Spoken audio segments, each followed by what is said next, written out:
네, 서먼 멤버십 회원분들 안녕하세요. 우리가 일하다 보면요, 아니면 비즈니스를 하다 보면 꼭 한 번쯤 그 보이지 않는 천장에 턱 하고 부딪히는 느낌 다들 아시죠? 아, 뭐 이 정도면 됐지. 이 정도면 남들만큼은 하잖아 하면서 적당히 타협하게 되는 그런 순간들 말이에요. 근데 오늘 우리가 같이 나눠볼 이야기는 결이 좀 다릅니다. 남들이 다 피하는 가시밭길을 진짜 제 발로 뚜벅뚜벅 걸어 들어가거나 아니면 주변에서 너 미쳤냐? 하는 그런 무모한 도전을 통해서 자기만의 거대한 성공을 꽉 쥔 사람들의 이야기거든요. 일명 역발상 성공 모델이라고 할 수 있겠네요. 자, 그럼 본격적으로 한번 파헤쳐 볼까요? 이야기 시작부터 아주 정신이 번쩍 드는 도발적인 문장이 하나 있습니다. 최근 한 아티클에 따르면 세계적인 투자자 레이 달리오가 이런 말을 했더라고요. 만약 당신이 지금 실패하고 있지 않다면 그건 스스로를 한계까지 밀어붙이지 않았다는 뜻이다. 그리고 한계까지 밀어붙이지 않는다면 당신의 잠재력은 결코 폭발할 수 없다. 와, 진짜 뼈 때리지 않나요? 그러니까 실패가 없다는 건 지금 너무 안전하고 편안한 영역에만 머물고 있다는 아주 따끔한 지적인 거죠. 오늘의 서먼 데일리 브리프 시작합니다. 여기서 우리 서먼 멤버십 회원분들께 한번 여쭤보고 싶어요. 지금 여러분의 커리어 혹은 비즈니스에서 너무 안전한 길로만 가고 계신 건 아닌가요? 사실 실패가 무서워서 남들 다 가는 무난한 길만 따라가다 보면 결국 딱 남들만큼의 결과만 얻게 되잖아요. 그래서 오늘은요, 완전히 상반된 두 가지 방식으로 자신의 한계를 시원하게 박살낸 두 사람의 이야기를 통해서 이 지긋지긋한 안전지대를 진짜로 벗어나는 방법을 알아보려고 합니다. 자, 첫 번째 챕터, 조직 내부에서 자신을 갈아놓은 사람입니다. 누구 이야기냐는요, 바로 프로야구 명장으로 불리는 염경엽 감독의 이야기인데요. 책에 따르면 염경엽 감독은 사실 현역 시절에 막 그렇게 화려하고 엄청난 스타 플레이어는 아니었다고 해요. 하지만 그는 아주 지독하게 현실적이고 냉철한 생존법을 터득했죠. 남들 하는 만큼 똑같이 해서는 절대로 살아남을 수 없다는 그 차가운 진리를 깨달은 겁니다. 화면을 보시면 아주 흥미로운 두 유형의 직원이 있죠? 왼쪽은 그냥 정말 무색무취하게 출퇴근만 딱딱 반복하면서 시키는 일만 하는 직원입니다. 냉정하게 말해서 조직 입장에선 언제든 대체할 수 있는 소모품이죠. 반면에 오른쪽은 어떨까요? 당장 결과가 완벽하지 않더라도 정말 진심을 다해서 열정적으로 자기 과정을 증명해내는 직원입니다. 여러분, 상사들도 바보가 아니거든요. 이런 직원을 보면 속으로 다 생각합니다. 아, 이 친구는 진짜 한번 제대로 키워볼 만하다고요. 물론 무난하게 오래가는 것도 하나의 방법이긴 하지만요. 이 치열한 세계에서 진짜 정상의 자리는 저런 무색무취한 사람에겐 절대 주어지지 않는다는 겁니다. 그럼 이게 도대체 어떤 구체적인 생존 전략으로 이어질까요? 염경엽 감독이 살아남은 3단계 생존법. 핵심은 딱 이겁니다. 내가 제발 써달라고 매달리는 사람이 되는 게 아니라 반대로 조직에서 나한테 제발 와달라고 부탁하게 만드는 사람이 되는 거예요. 실제로 그는 구단 운영팀에서 일할 때 밤을 꼬박 새워가면서 행정 업무를 처리했고요. 그 피곤해 죽겠는 와중에도 지도자로서의 공부를 절대 놓지 않았습니다.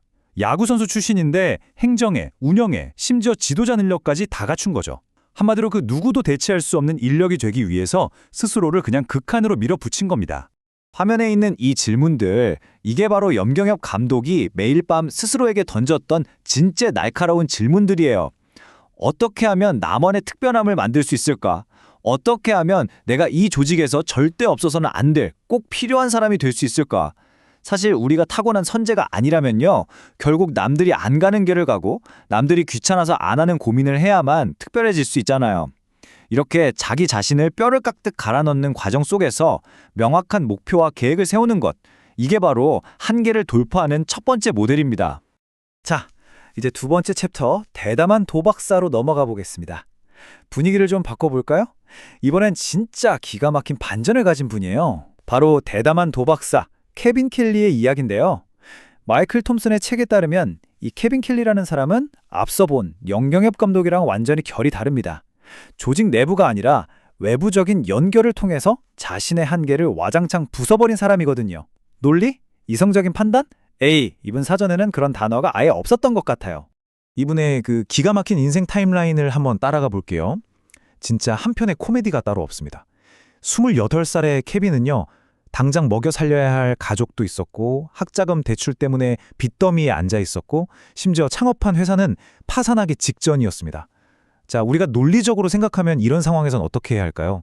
당장 사무실 책상에 앉아서 밤새 기획서라도 써야 정상이죠? 근데 이분은 어떻게 했냐면요. 몰라, 될 대로 되라지 하고는 남은 전 재산을 탈탈 털어서 하버드 대학원 프로그램에 덜컥 등록해버립니다. 완전 미친 짓이죠? 근데 진짜 영화 같은 반전이 일어납니다. 이 미친 짓 덕분에 개강 2주차에 자기가 평소에 우상으로 삼던 유진콘 교수랑 대화를 나누게 되고요. 이게 인연이 돼서 무려 11년 동안이나 하버드에서 그 교수님과 같이 수업을 가르치는 말도 안 되는 기적을 만들어냅니다. 그럼 도대체 이 말도 안 되는 도박이 어떻게 성공할 수 있었을까요? 케빈은 명확한 확신이 하나 있었어요. 자기가 세상에 진짜 큰 영향력을 미치고 싶다면 이미 그 엄청난 일들을 해내고 있는 사람들 곁으로 어떻게든 물리적으로 가까이 가야 한다는 거였죠. 주변의 가족들이나 동료들이 야, 너 제정신이야? 지금 돈도 없는데 하버드가 웬 말이냐? 나중에 가라 하면서 엄청나게 뜯어 말렸거든요. 하지만 그는 사람들의 조언이나 두려움보다 자신의 순수한 호기심을 먼저 따랐습니다.